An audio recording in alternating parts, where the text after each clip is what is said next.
சிங்கின் புஸ்தகம் அதிகாரம் 8. ஞானமுள்ளவனுக்கு ஒப்பானவன் யார்?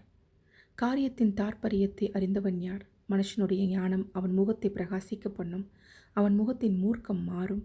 ராஜாவின் கட்டளையை கைக்கொண்டு நட என்று நான் உனக்கு எச்சரிக்கிறேன். நீ தேவனுக்கு இட்ட ஆணையின்படியே இதை செய். நீ அவன் சமூகத்தை விட்டு விலகத் துரிதப்படாதே. பொல்லாத காரியத்திலே பிடிவாதமாய் நில்லாதே. அவன் தனக்கு இஷ்டமானதெல்லாம் செய்வான். ராஜாவின் வார்த்தை எங்கேயோ அங்கே அதிகாரம் உண்டு. நீர் என்ன செய்கிறீர் என்று அவனுக்கு சொல்லத்தக்கவன் யார்? கற்பனையை கைக்கொள்ளுகிறவன் ஒரு தீங்கையும் அறியான். ஞானியின் இருதயம் காலத்தையும் நியாயத்தையும் அறியும். எல்லா காரியத்துக்கும் காலமும் நியாயமும் உண்டு. அதனால் மனுஷனுக்கு நேரிடும் சஞ்சலம் மிகுதி. இனது சம்பவிக்கும் என்று அவன் அறியானே. அது இன்னவிதமாய் சம்பவிக்கும் என்று அவனுக்கு சொல்லத்தக்கவன் யார்? ஆவியை விடாதிருக்கிறதற்கு ஆவியின் மேல் ஒரு மனுஷருக்கும் அதிகாரமில்லை. மரண நாளின் மேலும் அவனுக்கு அதிகாரமில்லை. அந்த போருக்கு நீங்கள் போவதும் இல்லை. துன்மார்க்கரை துன்மார்க்கம் விடுவிக்கவும் மாட்டாது. இவைகள் எல்லாவற்றையும் நான் பார்த்து சூரியனுக்கு கீழே செய்யப்படும் எல்லா காரியங்களும் சிந்தித்தேன்.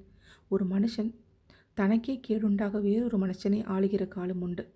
பரிசுத்த ஸ்தலத்துக்கு போக்குவரவும் செய்த துன்மார்க்கர் அடக்கம் பண்ணப்பட்டதை கண்டேன். அவர்கள் அப்படி செய்து வந்த பட்டணத்திலேயே மறக்கப்பட்டு போனார்கள். இதுவும் மாயையே.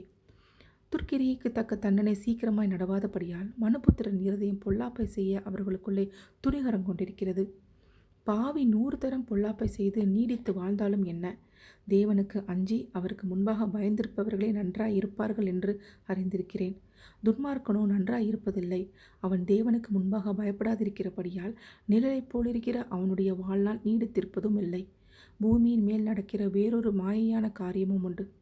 அதாவது துன்மார்க்கரின் கிரியைக்கு வருவது போல நீதிமான்களுக்கும் வரும். நீதிமான்களின் கிரியைக்கு வருவது போல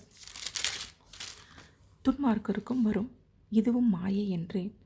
ஆகையால் நான் களிப்பை புகழ்ந்தேன். புசிப்பதும் குடிப்பதும் மகிழ்வதுமே அல்லாமல் சூரியனுக்கு கீழே மனுஷனுக்கு வேறொரு நன்மையும் இல்லை.